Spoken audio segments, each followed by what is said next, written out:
Good morning, good afternoon, good evening, depending on where you're attending from today. Welcome to another WSI webinar. Now, as usual, before we get started, we just want to do a quick sound check to make sure that you're hearing us okay. You can see our webcam and see our slides. So if you can just let us know in the question box, that would be great. Awesome. So coming in loud and clear. So I'd like to officially welcome you and thank you for joining us for our latest digital marketing webinar. This one is entitled How to Get More Leads from Your Landing Pages. My name is Cheryl. I'm the Director of Marketing at the WSI Corporate Head Office, and I'll be your host today. Now, before we dive into the presentation, just a couple of housekeeping items we want to bring to your attention. We always get asked if you're going to get the recording after this, and yes, you will. We are recording, and an email will go out to you with the recording, as well as a copy of the slides too. And we do make sure we try and get to some of your questions at the end of this presentation. So use that question box that you see in your GoToWebinar pane, so you can ask your questions, and we'll try to get to as many as we can in the time that we have with you. Again, we're here with you for about 45 minutes. It's a jam-packed session, so we'll get to as many of those as we can. We have a lot of people joining us from all over the world. In case you drop in audio or visual at any point in time, just disconnect and reconnect again so you can make sure you get all the great information from today's session.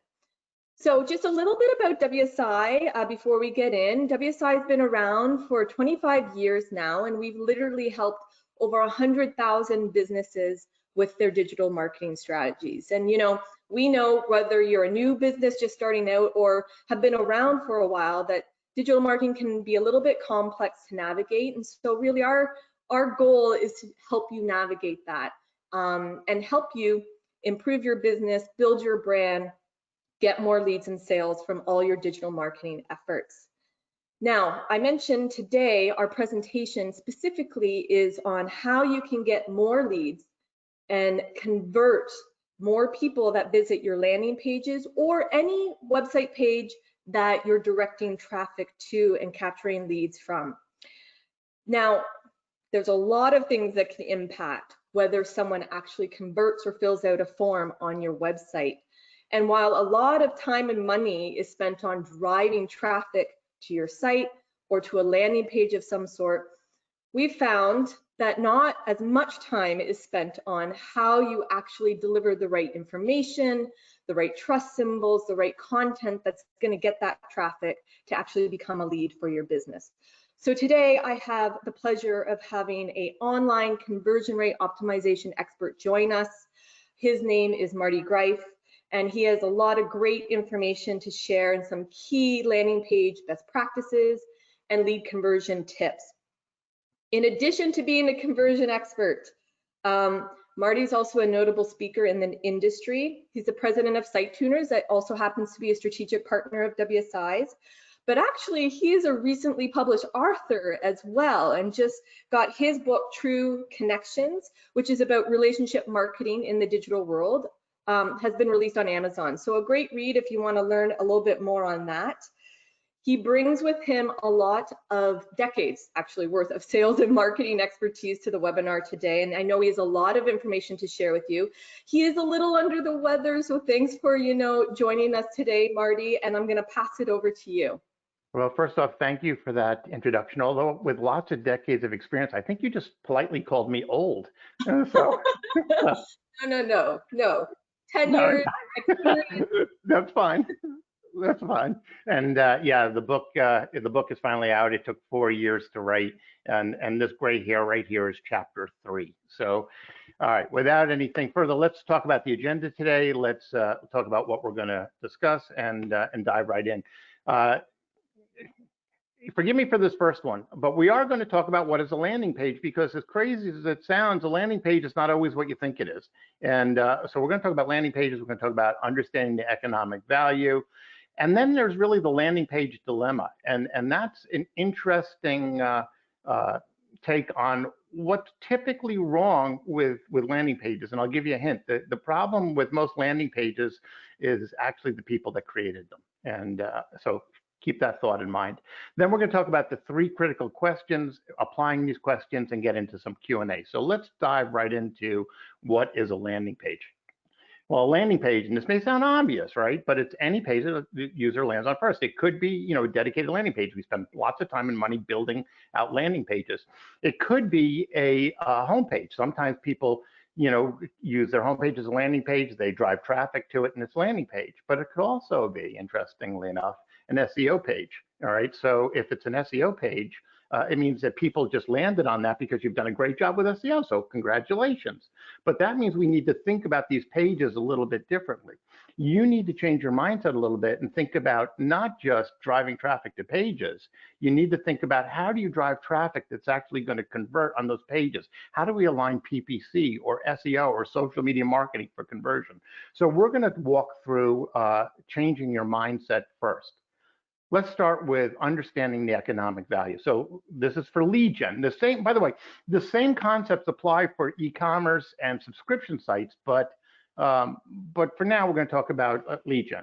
So first off, what's a lead worth you? And this, I just put numbers up here. This is not meaning that these are your numbers. I mean, a sale for you might be $1 million or it might be $100. I have no idea, right? So with that in mind, if we just assume that a sale in this instance is $10,000, and that you close, your salespeople or whoever it is closes 1 out of 10, right? That means the value of a lead is $1,000. And so if you want to generate an incremental $1 million off of your website, whether it's $1 million a month or a year or a week, it doesn't matter. It means that you would need 100 sales, right? And to generate 100 sales, you would need 1,000 leads. And so it's just the math. So with that in mind, let's look at an example. Here's what most people do, and we'll start with what the baseline is. You're generating $1 million. Again, whether it's a week, month, or year, it doesn't matter. And let's pretend, for the sake of argument, I know this is not the real world, folks, all right? But let's pretend that your cost for your advertising is $500,000. Your conversion rate was 1%.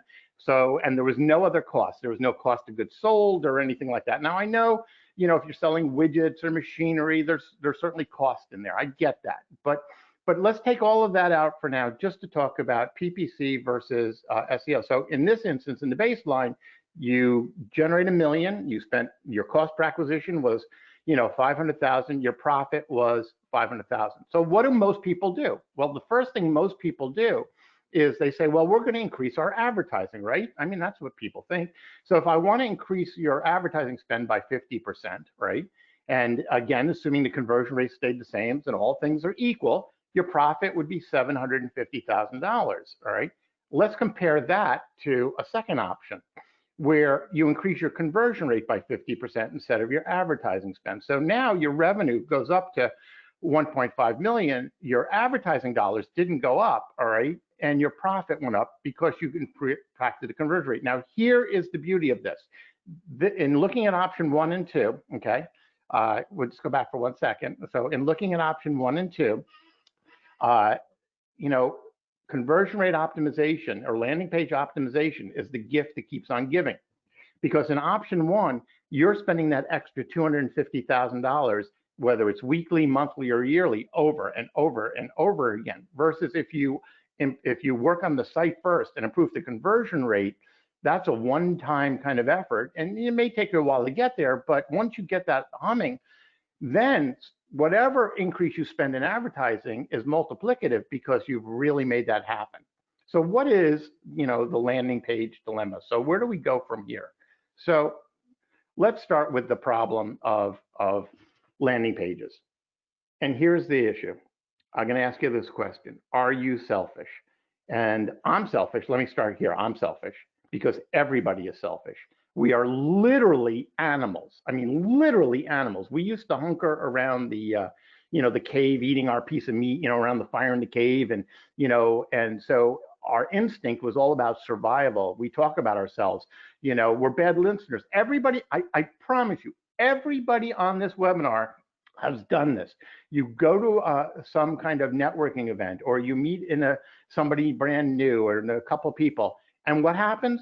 We forget their name within seconds of meeting them. I've done it, and I try real hard to remember people's names, but we do it. Why? because we've decided we're not interested in them and we move on, right? So I know this sounds harsh, but it's human nature. So with that in mind, let's talk about Maslow's hierarchy of needs, all right? Um, the concept here is, everyone has the need for air, food, water, health, and then as we move up the pyramid, we go for shelter and so on. Even when we get up to the higher stuff in the second half of the pyramid, what happens here is we are still driven by selfishness. Now, here's a crazy thing. Why do people donate to charity? They donate to charity because of how it makes them feel. It assuages some guilt maybe in them, or it makes them feel good. Why does a soldier risk their life? It is for the common good. It's how they feel.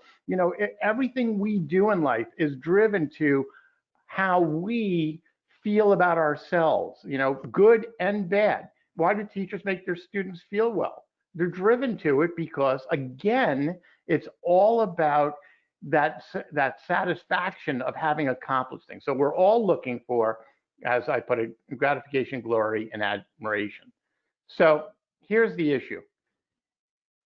Nothing personal to anybody on this call, but marketers are all selfish. All right, we can't help it, and you may not know that, or you may not have accepted it, but it's how we're wired. Okay, and so you're not bad people. All right, well, I assume you're all not bad people. There may be one, but that's a different problem. Okay, no, I'm just kidding. So marketers aren't bad people. They just forget about the visitor, and they're so consumed with what their idea is. I'm going to do this great ad, and I'm going to get them to do this, and it really becomes what I call, the me school of advertising. So here are some obvious marketing issues. All right. Gated content, all right? I won't let you download this until you give me your email address, or very long and irrelevant form fills. We've all seen those, too much content, and then I love this one. This is the me, focusing on products and services that the visitor, that the company wants to sell more of, not what the visitor wants. And I call that the opera school of marketing, where it's like me, it's all about me, and it's not paying any attention to what the visitor wants. So here's the deal, folks. It is not about you. It is about the visitor, and that makes it a win-win for everybody. And so I will tell you that this slide that you're looking at here, which I'm going to spend a little bit of time on, this is the most important slide in the deck. And if you walk away with nothing else, I would hope this is the slide that you remember. And it's all about aligning that user intent with the website experience, with the experience they have with your company or your landing page, and your company goals. So you could drive tons of traffic to a website, free iPad or whatever craziness to get someone there, and you could give them an iPad or not. But the chances of that matching your company goals is slim to none, and so the reality is all three things have to be aligned. You certainly have to keep in mind your company goals, but what we see most of the time when clients come to us and they're saying their landing pages are not converting, it's because those circles are out of balance and they're focused mainly on their company goals, and they ignored the user intent and they ignored the visitor experience. A fully aligned site is what is going to make a difference. So if nothing else, stop thinking about what you want them to do, have that in the background, because you need to keep in mind your goals, but think about, why are they coming to this page? What did you promise them? What are they looking for? And are you delivering on that promise? And do all of those three things work? All right, so how do you do this? You basically ask yourselves, answer the three critical questions that every visitor asks when they land on a page. They ask themselves, am I in the right place? How do I feel about this site? And what am I supposed to do here? So let's talk about each one individually, all right?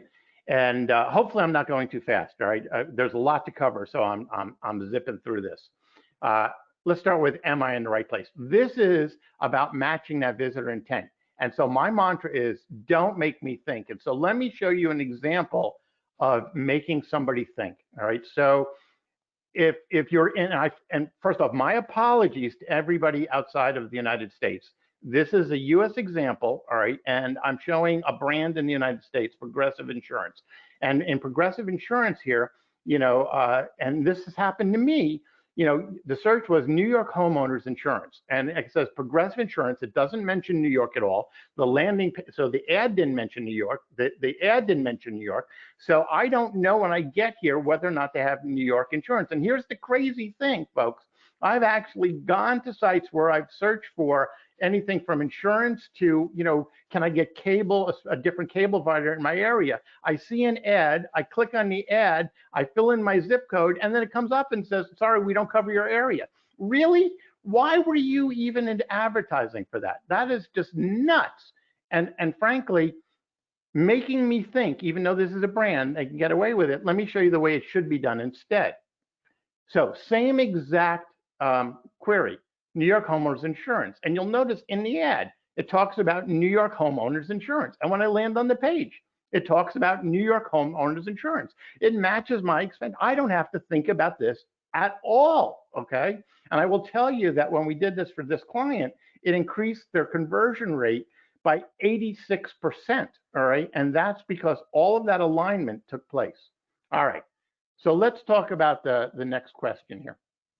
How do I feel about this site? Well, the first checkbox is kind of obvious. Well-executed design boosts conversion, because it's credibility, right? But it is amazing what I see. And then social proof, security seals, transparency, all of this stuff matters to make people feel good about the site. So let's take a look at an example of what not to do here, okay? So how do I feel about this site? All right, so we look at this first one, and let me explain what this is. This is a tax grievance site, and what a tax grievance site is if you think you're paying too much in taxes, at least in New York State here in Long Island, what you can do is you can say the assessment for my property value is wrong, and then you could argue about the assessment value, and that could lower your taxes. So, and in New York State, it turns out that if you do that, they can't look at your assessment and go, oh, you're right, it is wrong, it should be higher. They're prohibited from doing that. So when I get here for this Mark Lewis site and I look at this, I go, so it tells me about the deadline. It's all about me, apply online right now. But this is a little older looking. This is live as of a couple days ago. There's no social proof, no security seals. There's nothing on here that makes me feel good about this. Let me show you one of their competitors, which is a high converting site, all right? So this is a modern design. It's got all sorts of social proof on here. Long Island's #1 tax grievance company since 2007. They've got a trust symbol that they created. You don't pay unless we save you. Better Business Bureau, Google ratings, Facebook rating. And here's the thing, I will tell you this, the largest trust symbol on the face of the planet, and we've tested this in country after country after country, is a phone number. On a desktop version, it's a phone number in the top right-hand corner. In a mobile version, it's the icon for click to call. Having that phone number is the biggest trust symbol because real companies have a phone number. All right, so I'm zipping through that. All right, let's talk about next, what am I supposed to do here? And here's the thing. We are, for the most part, visual creatures, okay? So again, I'm gonna go back to, even though it doesn't say this, don't make me think, all right? So allow me to, through visual navigation, know what it is I'm supposed to do in a very simple way to feel good about, the site that I'm looking at, all right? So again, don't make me think. So here, if we look at, this is an older design from Oxford Seminars, all right? And, I mean, first off, there's so much going on here. This really begs the question, what am I supposed to do here? There's no visual emphasis because the course location date pops out, the find your information, the country information, and this just scrolled down, on the further in this page. There's so much going on here. You're basically, it's almost like throwing up, a modern art piece and figuring that they're going to find the part in the art that makes the most sense to them. This is not a good way to do visual navigation. When we redesigned it, which you'll see on the next page, all right, is same company, all right, and it's a more modern design, but what we did here is we lowered, this lowers the bounce rates and all sorts of good stuff, but it's got visual attention going to the exact right place. All right, so I can find the course, see where you teach, because it's all about, we're back to aligning user intent. Am I in the right place? It's all about this. And what am I supposed to do here became really, really clear, right? So with that in mind, let's do a recap of this before we go into applying these things. All of this is about making sure that you are, I go back to the 3 circles, right? It's all about that alignment of user intent, the experience they have, right? And your company goals. So when you're looking at, am I in the right place? You have to match the visitor intent and expectations, and don't make them think. And here's the thing, I'm gonna go a step further on the don't make me think, am I in the right place? If you use words that are not the exact same, or you use images that don't match, what happens is you confuse people and you make them think. How do I feel about it? People want to feel safe. I mean, I'm going to go to a non-lead gen experience just for a second. We've all, I assume, I shouldn't assume this, but for the most part, I think everyone has shopped for a car in their life, right? And why do we hate shopping for cars? We go on the lot and we feel pushed. So when I go onto a site, I don't want to feel pushed. I don't want to feel like they're doing me. I want to feel safe. I want to feel like I'm in control. All right. And so that's why a design that matches expectations and social proof makes sense. And then what am I supposed to do here? And I've seen so many examples where the calls to action are completely missed. They're buried in the page or not obvious. And again, that's all using up a little bit of their thoughts. So I'm going to look like an idiot here for a second, and forgive me for this, but this is the reason why I always say, don't make me think. And Cheryl, you can see my webcam too, right? Just double checking. Yes, we can. Okay, and so we can see me looking like an idiot with my hands up next to my head. So I know, it's okay. So if this is the gas tank of patience in my brain, and right here in my right hand is the full mark, okay? Here's the thing, before someone comes to your website, you don't know, did they have a fight with their spouse so they're not on full in patience, they're here? Did the dog just pee on the rug? So they're here. Did I just have a fight with the kids? Was my boss really a pain? You have no idea how much patience they have. And every time you make a visitor think, you're using up a little of their patience. It's like, chick, chick, chick. You're using up that patience. And at some point, if you use up too much of that patience, they're going to bounce and leave. That's why we say, don't make it think. And for conversion purposes, you really have to answer these 3 questions to make sure that people feel good. Now let's talk about applying the 3 questions, all right? And there's basically 4 things we're going to talk about today. We're going to talk about avoiding visual distractions. We're going to talk about how to really use visual navigation. We're going to talk about reducing the number of form fields, which is one of my favorites, by the way, okay? And then we're going to talk about placing trust symbols in the header. So let's talk about each one of these individually. So avoid visual distractions. Well, why?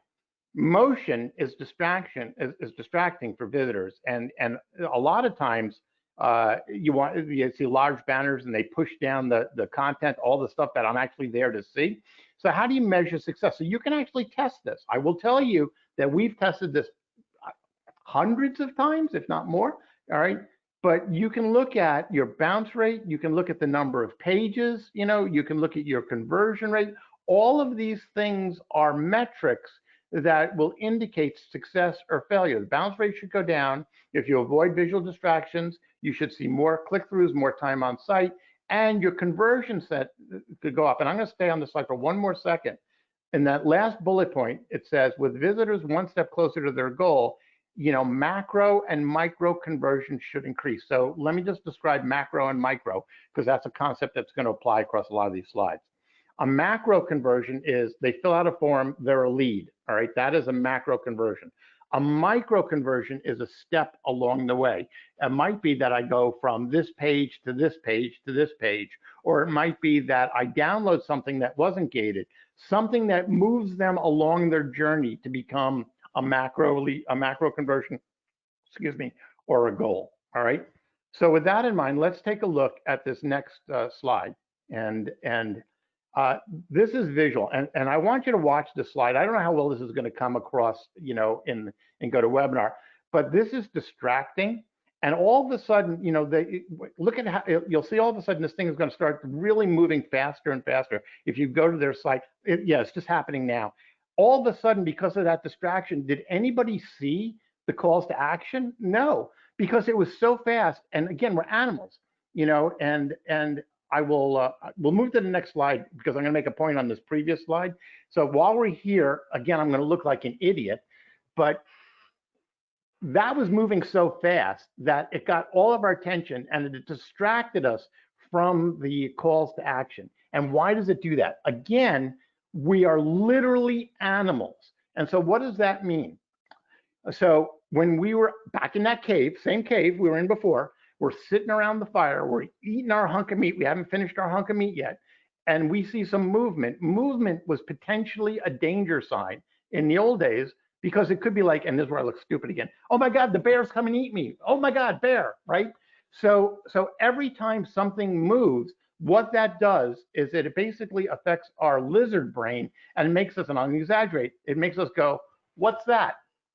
What's that, right? So what we're doing when we do visual motion is we're distracting them from what we want them to do. So the problem with that is you got to make people feel safe and comfortable and not make them think and not distract them. So I'm not saying don't use motion ever, but think real hard and long before you do it. We've tested it. It really can lower conversion rates. I can tell you the one place you really want to use motion, because you'll say, well, but we use it in our ads, right? If you're creating an ad, let's say a video ad on Facebook or something, you want to distract them on somebody else's site. You want to catch their attention. You want to disrupt their thought process, okay? That's what disruptive advertising is. You want to get them to go, what's that, right? But you don't want them to do it on your site. And that's why, and I want you to think about this for a second. There's a difference between interruptive, advertising and having somebody flow through your site. TV ads, why does the TV volume go up when you're watching TV when it comes to an ad? Why do they flicker motion all of a sudden a little faster? They're trying to be disruptive. Those are bad things on your site. So now let's talk about this.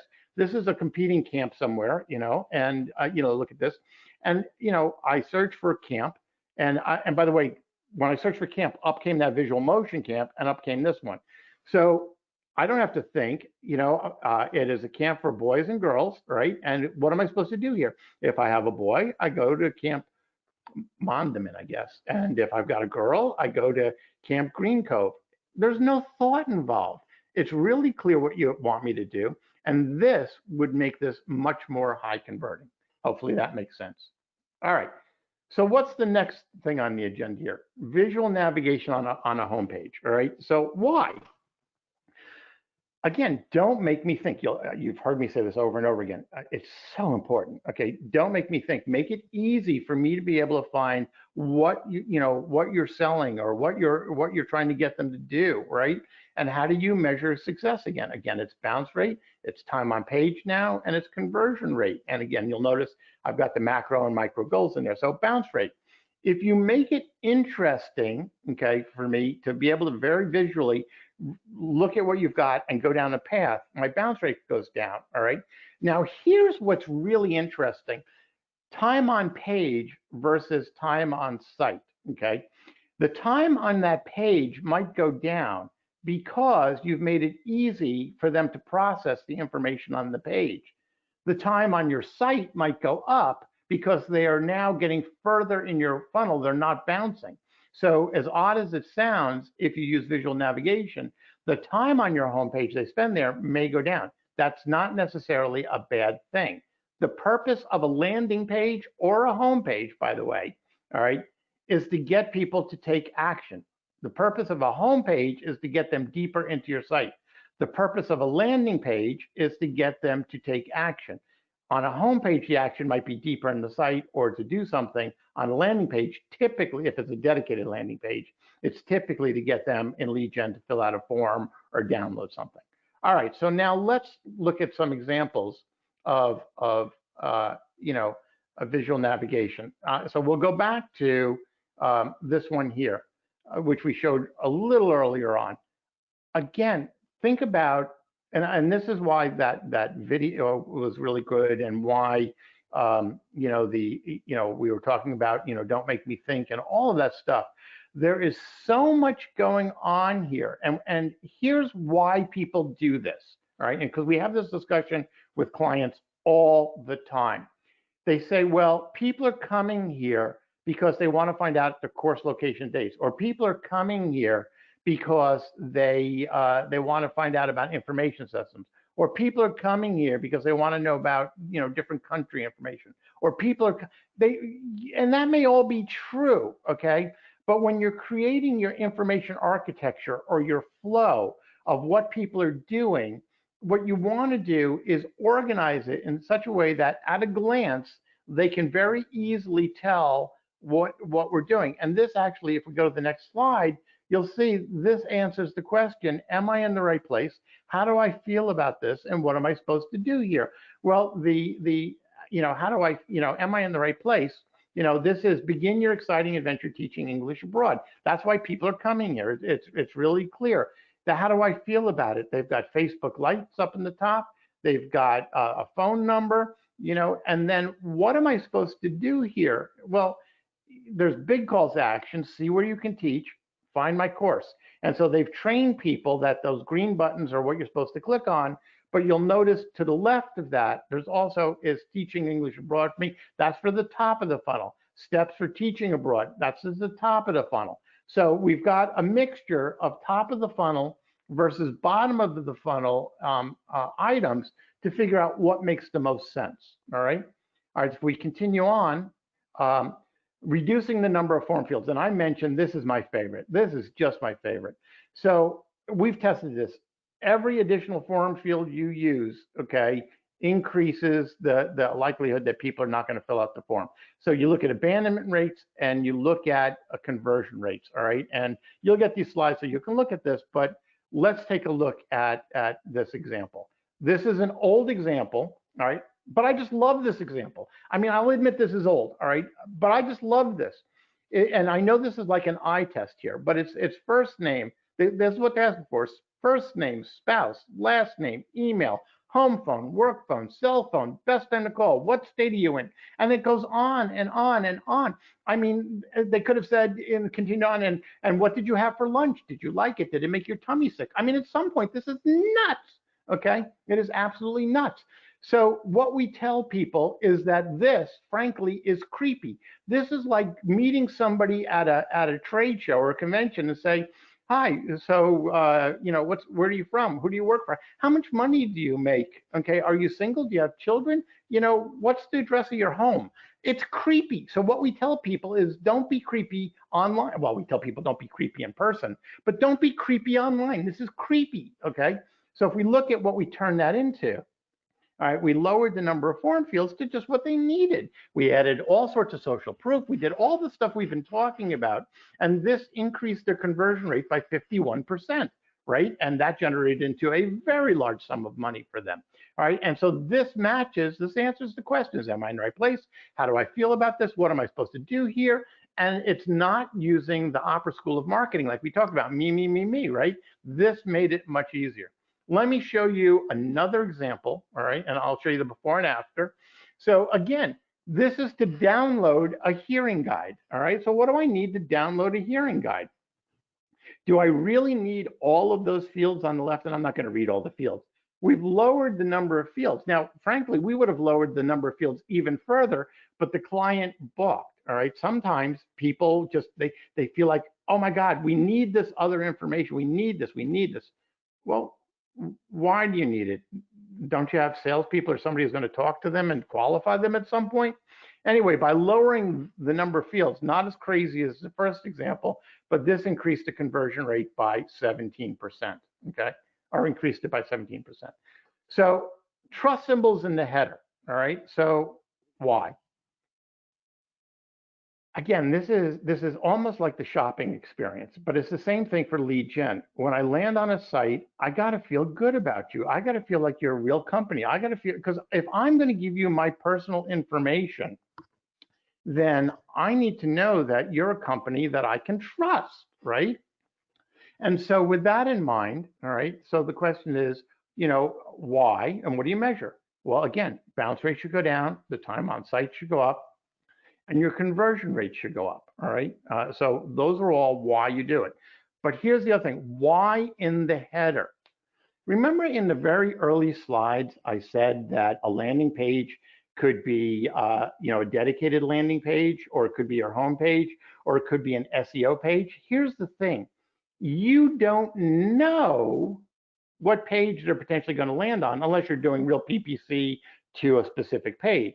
But because people land all over the place on your website, how do you know which page they're on, and how do you make them feel good so that they're going to want to work with you?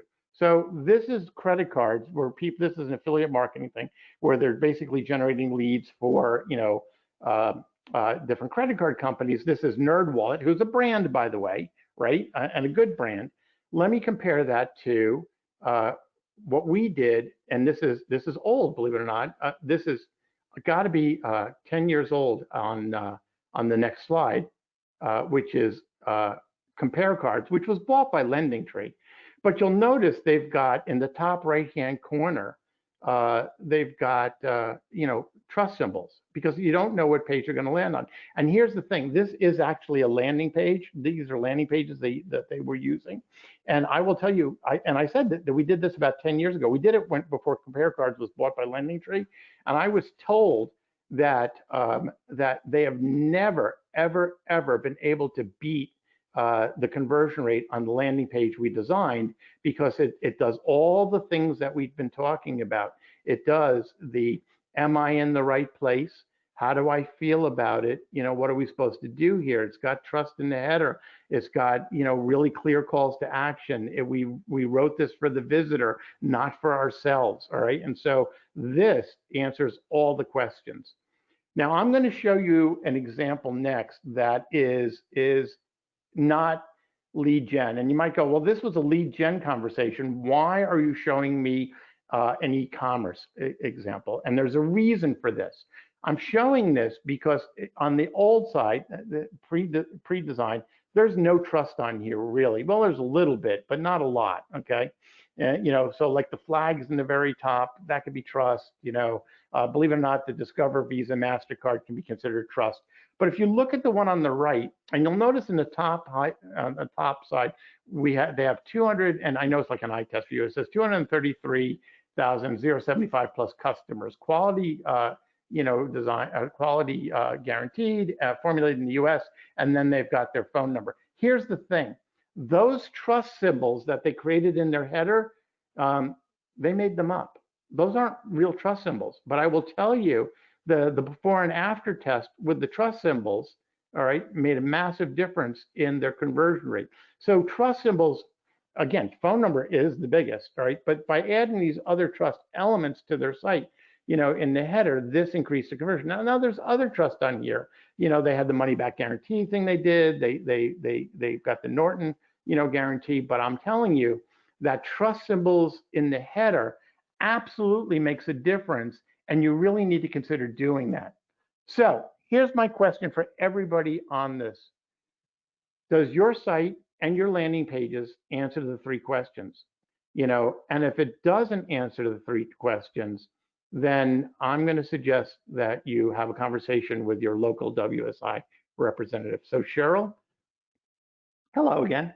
Hi, how are you? Thanks Good. so much, Marty. So a lot of best practices being shared there. Thanks again. Now, Marty did allude to the fact that if you have any questions on any of the things that were discussed today, definitely reach out to your WSI consultant. So we're here to kind of help you navigate some of the tips and best practices he mentioned, to even do audits of your current website or your landing pages. And so feel free to connect with the consultant that referred you to this webinar, or reach out to contact@wsiworld.com, and we'll make sure that you're put in contact. So let's get to some questions.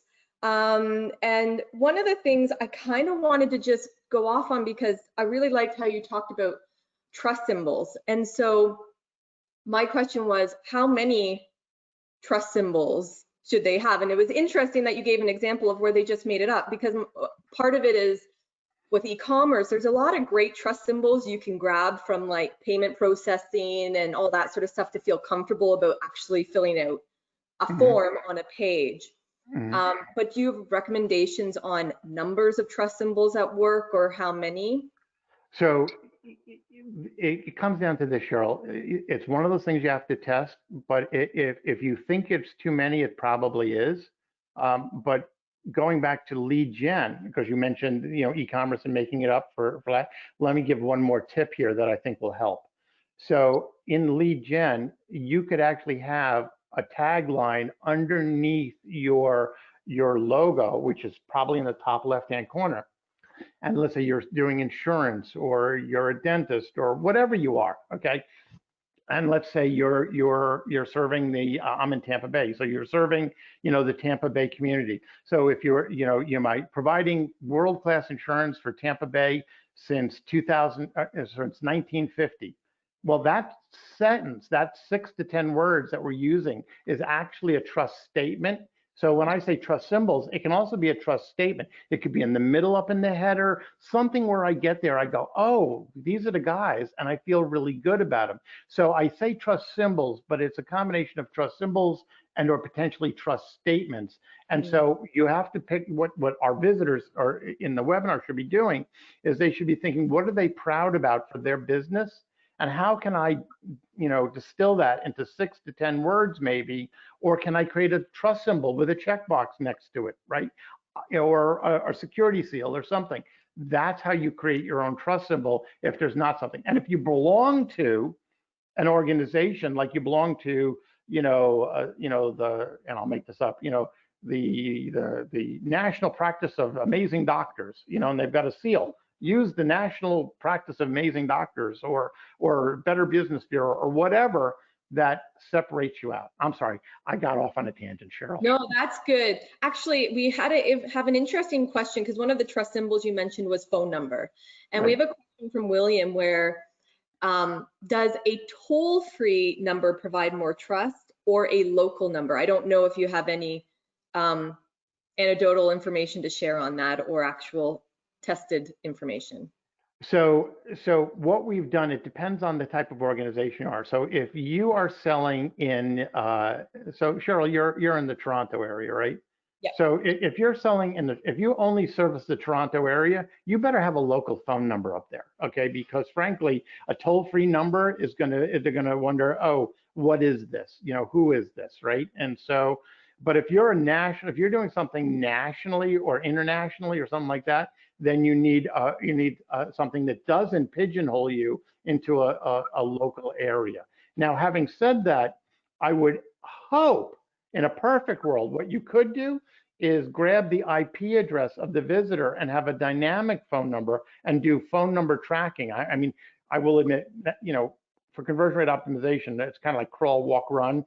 And I'm now I may not be running, but I'm starting to jog a little bit here. Okay, so in a perfect world, you would grab the IP address and you would put something local on it, because that makes people feel good potentially. But if you're just doing something nationally, then please use a bigger, the toll-free number. Awesome. So I'm looking at the time. We'll tackle a couple more questions. Sure, no worries. One was, is it okay, like the number of CTAs you have on a landing page? Is it okay to have 2 CTAs, and what's typically optimal based on, you know, where you're driving people towards? Because in your examples, you had one where it was like the boy camp versus the girl camp or whatnot. Right. Well, there's two answers to that, though. Okay. So one is if you have mutually exclusive kind of CTAs where I'm this or I'm that, you can certainly, and you could even have multiple CTAs. So, for example, let's say that you are you're in the wealth management space, right? And you're selling wealth management, and your clients that you're trying to attract are, you know, high net worth individuals, but you also specialize in doctors, and you also specialize in small business owners. So you could actually have in visual navigation with its call to action, you know, something that says, you know, high net worth individuals, you know, here's what we do for them. You know, doctors, here's what we do for them. Business owners, here what we do for them. So that's actually more role based, and that makes sense for the visitor, because then it's, am I in the right place? Oh, they're talking to me. I'm only going to look at the one CTA because the others don't matter to me, right? So that's one part of the answer. But the other part of the answer is, let's assume that you've just got one target market, and maybe you want to have a couple calls to action. You have you can have a primary, a secondary, and potentially even a tertiary call to action. And when you do that, you want to make sure that you use the same colors for your primary if you've got it in multiple places. So if the phone number in the top right-hand corner is a primary call to action, that would be whatever your primary. And if your button says, you know, schedule an appointment with, you know, a wealth management person, your doctor, whatever it is you're doing, that's the same color. Your secondary calls to action, which might be learn more or whatever you're trying to get them to do, for the people that are at the top of the funnel, those would be a variation. So if your color was, and I'll make it up, if your color was, we'll use green, the slide is green here. So if your color was green with white, okay, your secondary call to action might reverse it and be a little bit more faded out, because you're trying to draw attention to the primary colors, the primary calls to action. And your tertiary one, if you went to tertiary, it might be back to green, but it might be just the link is in green or the words are in green as opposed to a box in green, right? And so you can have multiples, but you need to think about primary, secondary, and tertiary, or you need to think about who's coming to your site and can you separate them out by what their interest is, because again, it's user intent, back to those 3 boxes, user intent, the experience, the goals, okay? I can't answer a question simply, can I, Cheryl? I'm sorry. It's okay. I'm watching the time, but I'm just going to ask one more, because we do have some questions. I think people trying to wrap their heads around, you know, when they would use a web page versus a landing page. And obviously people are like, well, if I'm running an ad campaign, I'm going to drive, like in Facebook, I'm going to drive traffic to a landing page. Is that the only time they would use that? I mean, I know from our end, we use landing pages for resource downloads. And so even though we might not be promoting them in a paid advertising way, we have calls to actions on our website and we want to drive them to a specific page. So maybe just if you can kind of summarize, you know, you almost talked about it in your first slide, like what's the landing page and what's the difference. And so maybe you can just round out for that. So if you've got multiple, in Cheryl's case, multiple resources or multiple promotions that you're doing, or there's something where the upstream messaging is really critical to whatever their user intent is, and your homepage is typically a little bit more generic, all right, you need to have a landing page. So the tighter you align that user intent to whatever ad they see, whether it's a Facebook ad, a social media post, or a PPC ad or banner, whatever it is, to that landing page, the more that flow matches exactly, the higher your conversion rate is. But if you do something that is very obvious, okay, for the sake of argument, and you've got a simple market, you can drive a lot of traffic to your homepage. The other thing that you can do is, if you haven't created landing pages yet, you can drive some traffic with some PPC or whatever social to your homepage. Use something like a Hotjar or a Crazy Egg or something, see how what they're doing and what they're looking for, and determine based on the different ads which ones need a more specific landing page versus which ones are working off the homepage. Over time, You want more landing pages because, again, because the more specific you can be in that flow, the bigger your conversion rate. And keep in mind, especially if you're paying for ads, that's money that's going out of your pocket. So you want that highest return. So, you know, landing pages that tie into that user intent is critical, but you can start with your homepage. Fair enough? Awesome.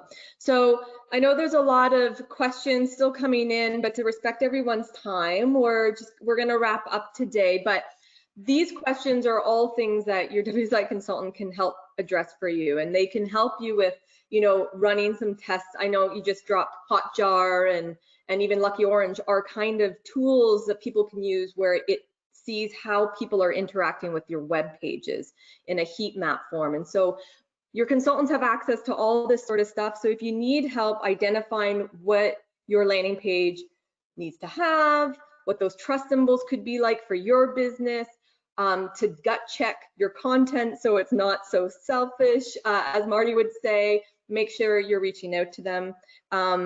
Again, we have a lot of information. I was talking about how Marty had a book. We equally have published a book, and so if you want to learn and catch up more on just general digital marketing best practices, highly recommend the third book, Digital Minds, a strategic approach to connecting and engaging with your customers online, also available on Amazon. But I mean, I just want to thank Marty. Thank you for coming on and sharing your wisdom. I know you shared a lot of best practices, and for those that are scribbling down notes and taking and making sure they got everything, don't worry.